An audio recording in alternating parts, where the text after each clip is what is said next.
consciousness, that annoying time between naps. And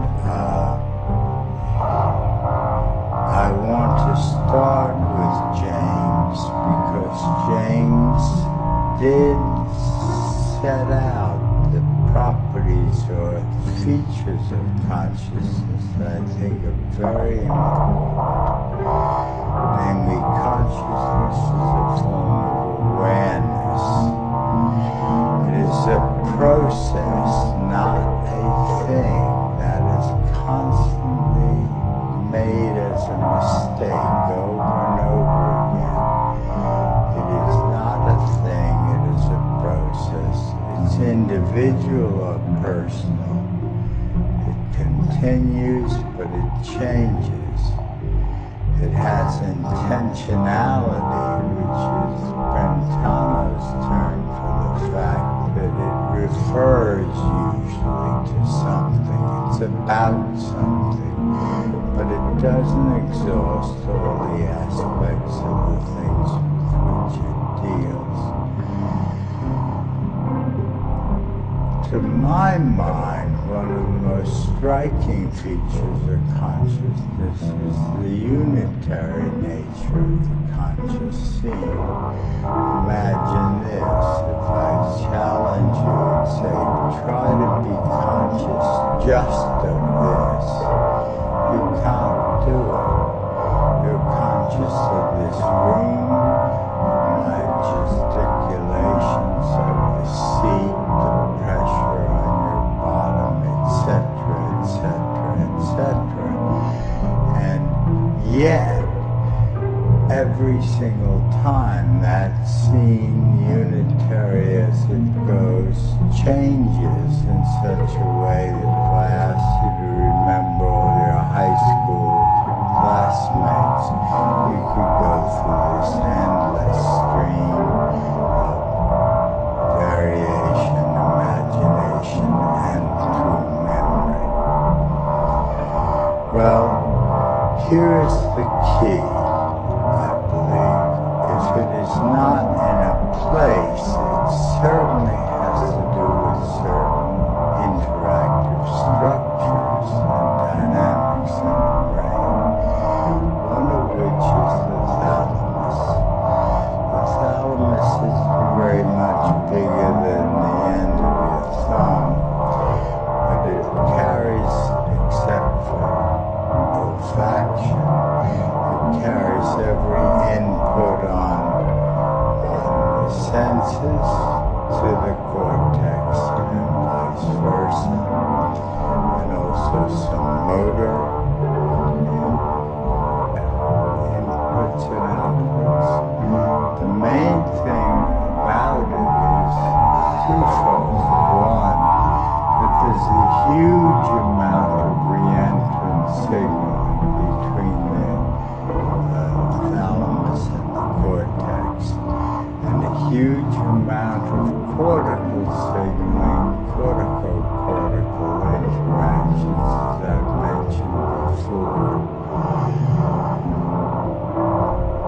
This particular nucleus, the reticular nucleus of the thalamus, envelops it and is an inhibitory nucleus, and allows gating of these particular specific nuclei which do not otherwise communicate with each other.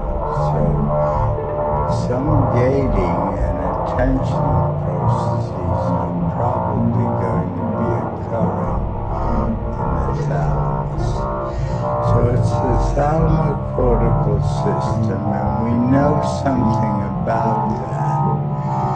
Namely, that young lady Quinlan, who had a stroke and was in a vegetative state persistently, finally they removed her feeding, and when they did the post-mortem, the cortex was pretty darn normal, but there were no intralaminar nuclei left in the thalamus.